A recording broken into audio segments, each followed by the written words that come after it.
que pariu! Não dá. Daí eu tento ajudar, mas os caras não me ajudam.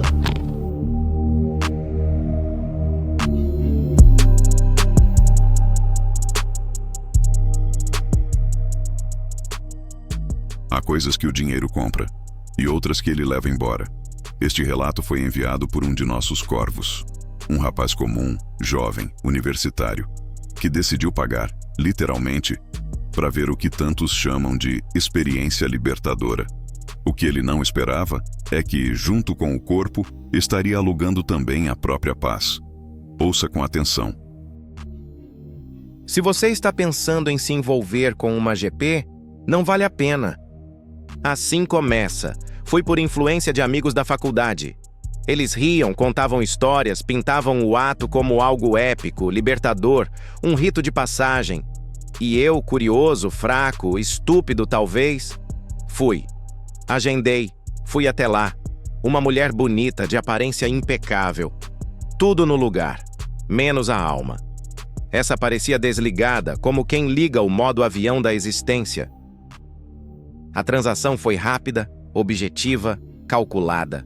Dinheiro na mão, capa no mastro, toques coreografados, gemidos ensaiados, um espetáculo mudo. Mas ali, no meio de tudo, percebi o quão vazio aquilo era, o quão artificial, frio, distante e o pior, o quanto aquilo me custaria depois. Sim, usei a capa. Claro. Mas no calor do momento, não lembro se cobriu tudo. Talvez uma parte do tronco do herói tenha ficado exposta. E aí veio o segundo ato da peça. O medo. Voltei para casa. Entrei no banho e percebi. A água não lavava a dúvida. Cada coceirinha virou um sinal do apocalipse. Cada arrepio, uma sentença. Abri o Google. Sintomas IST primeiros dias. Li que podem levar de 3 a 30 dias para se manifestar. 30 dias. 30 malditos dias de paranoia. Dormir virou um ritual de aflição. Acordar, um jogo mental. Já apareceu alguma coisa? Isso aqui sempre esteve aqui ou é novo? Tá coçando? Ou eu tô inventando? Tudo me parecia sintoma. Tudo me parecia punição. E enquanto eu me corroía de medo, alguns vinham com conselhos. Eu lhe recomendo Miqueinhas para seguir o meu conselho. Você irá se beneficiar se você segui-lo. O bem virá a você se você aceitá-lo. Prefira GP com barriga tanquinho. Essas são focadas, não usam drogas. Eu lhe recomendo Bentinho para seguir o meu conselho. Você irá se beneficiar se você segui-lo. O bem virá a você se você aceitá-lo. As de 28 a 33 anos são as melhores. Casada não. Casada é furada. Era como se eu estivesse comprando uma TV na feira do rolo. Como se o prazer pago viesse com um manual de instrução. Mas a verdade, meus caros, a verdade é que você não paga só pela jambrada. Você paga pelo risco, pela dúvida, pelo arrependimento e às vezes pela culpa. E é por isso que eu escrevo isso aqui. Não para me confessar, não para ser perdoado, mas para que talvez alguém ouça esse relato e pense 2 vezes. Porque o que você acha que vai ser um prazer de 1 hora pode virar um pesadelo de 1 mês ou mais. Eu só espero de coração que esse arrependimento passe, porque eu juro, nunca mais cometo essa loucura de novo.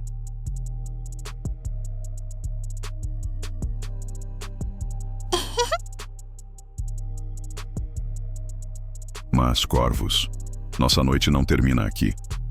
Porque enquanto alguns carregam as cicatrizes do que fizeram, outros lutam contra o que querem fazer. O próximo relato veio de um homem recém-separado. Um coração partido, uma cama vazia e os instintos gritando na escuridão. Ele escreve dizendo que está à beira de ceder, que cada noite sozinho, cada lençol frio, parece um convite. Contratar uma GP. Apenas para, como ele mesmo diz, esvaziar a mente e o corpo. Mas será mesmo só isso? Ou será que existe um preço oculto esperando do outro lado dessa decisão? Vamos ouvir agora o dilema de um homem entre a solidão e o arrependimento. Apaguem as luzes, corvos. Este é o segundo relato dessa prosa, e talvez ele seja um espelho do que muitos de vocês sentem, mas não têm coragem de admitir. Mais de 5 anos sozinho, não sei mais o que fazer. Namorei por quase 6 anos, agora acabou e estou sozinho desde então. Tenho muita dificuldade em conhecer novas pessoas e agora estou considerando contratar uma GP. O que eu faço? Agora, começando do começo, mais ou menos eu acho. Quando eu, homem 26 anos, na época tinha 14 anos, no primeiro ano do ensino médio em uma nova escola, conheci uma honradinha. Nos apaixonamos, ficamos e começamos a namorar. Ela foi minha primeira momolada. Praticamente tudo o que fizemos foi pela primeira vez um com o outro. Pimba-pimba, viagens, festas, ervas mágicas. Amava muito ela e criamos um laço muito forte. Nós éramos 100% nós mesmos um com o outro. Mas ainda assim, éramos muito novos. Quando eu tinha de 19 para 20 anos, fiz um intercâmbio de 6 meses. Antes da viagem, havíamos combinado que continuaríamos namorando normalmente. Durante o intercâmbio, tive a oportunidade de ficar com várias meninas, mas decidi nunca ficar com nenhuma, mesmo que ela não tivesse como saber no final. Na época, por estar aproveitando a viagem, o contato com ela não era tão frequente quanto estávamos acostumados. Imagina ficar juntos, conversar todo dia no colégio e faculdade, mais final de semana em casa, e do nada isso passar para algumas chamadas por vídeo por semana. Acabamos perdendo um pouco nossa proximidade nesse meio tempo. Quando voltei, descobri que ela estava ficando com um cara do trabalho dela, planejando sobre como me contar sobre tudo. Foi um baque muito forte. Fiquei totalmente sem chão. Hoje já vejo que tudo foi uma fase da minha vida. Vivemos o que tínhamos para viver como casal na época. Éramos jovens e eu também ainda precisava evoluir e crescer muito como pessoa. Hoje, eles são os melhores e praticamente os únicos amigos que tenho e admiro muito eles. Talvez isso seja história para outro relato. Depois do nosso término, começou o primeiro ano da pandemia.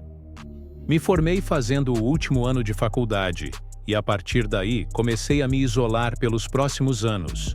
Com o tempo, perdi contato com amigos e conhecidos do ensino médio e da faculdade. Apesar do isolamento, também considero que esse período foi muito benéfico para mim. Depois dos anos de conciliar universidade, trabalho e namoro, senti que finalmente estava podendo dedicar tempo para fazer coisas que eu queria e me conhecendo melhor como pessoa. Sinto que foi nessa época que comecei a me posicionar e assumir uma personalidade realmente minha, ao invés de simplesmente refletir a personalidade de conhecidos por insegurança.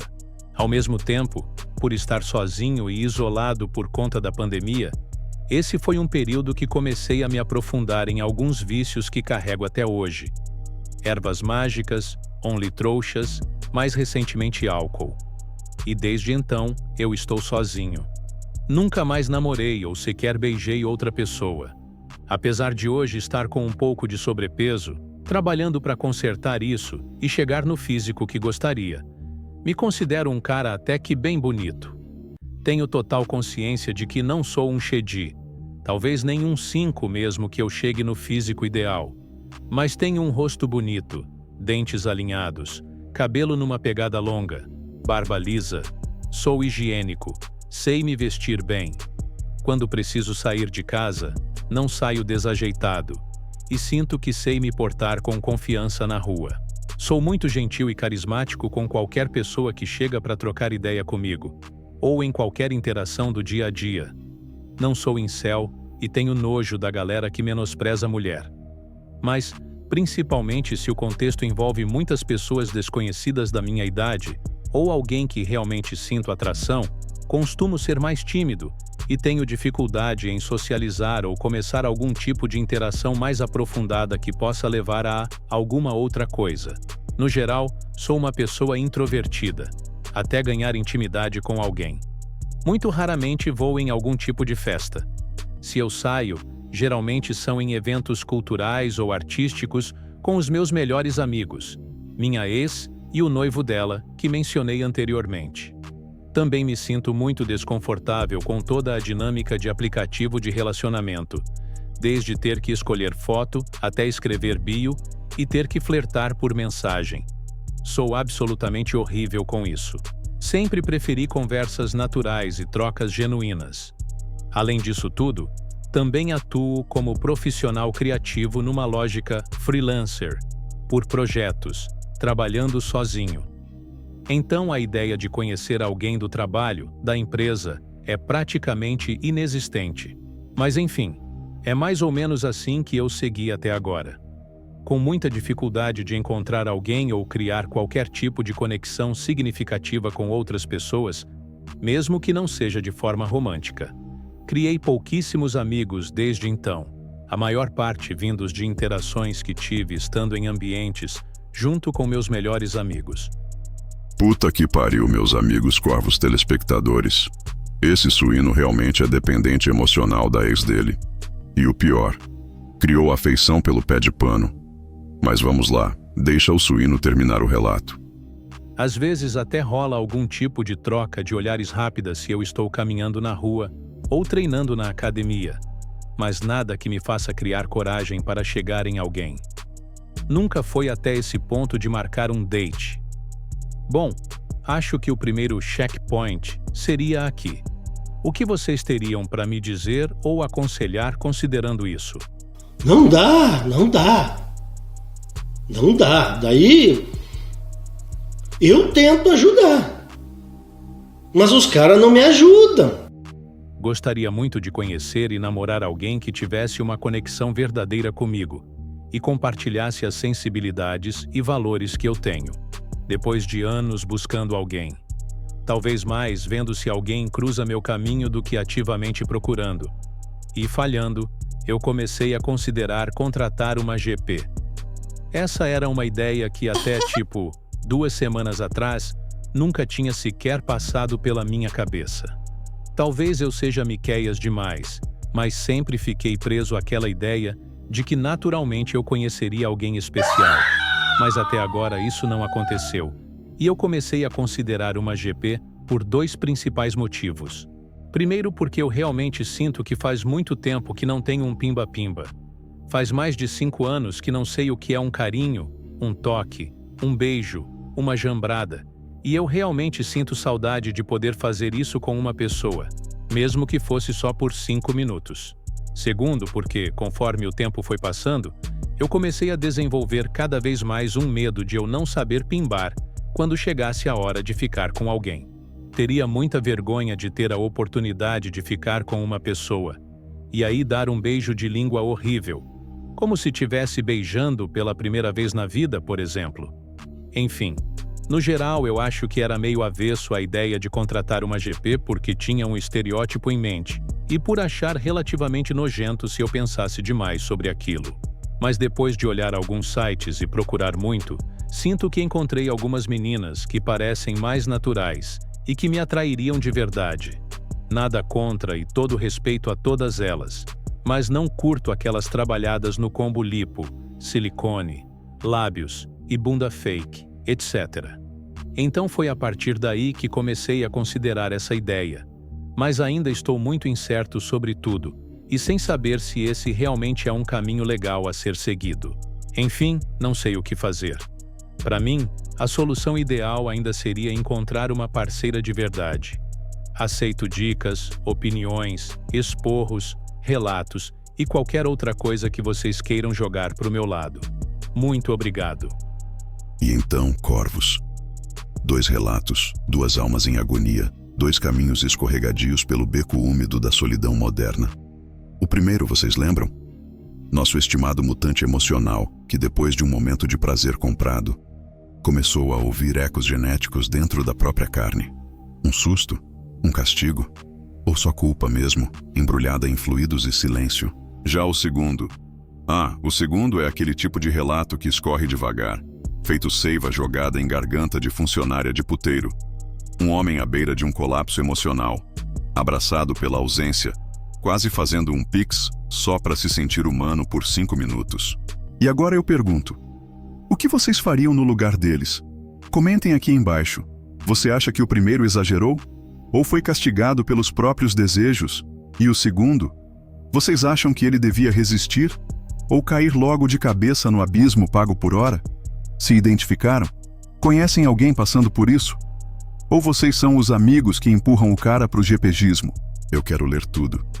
E lembrem-se, corvos, a solidão não mata de uma vez. Ela come pelas beiradas. E às vezes, você nem sente o gosto amargo até já estar deitado com ele. Até o próximo voo. Aqui é o Dr. Pestilus, fechando mais um prontuário da alma moderna. E lembrando, nem toda doença vem do corpo. Algumas começam no silêncio.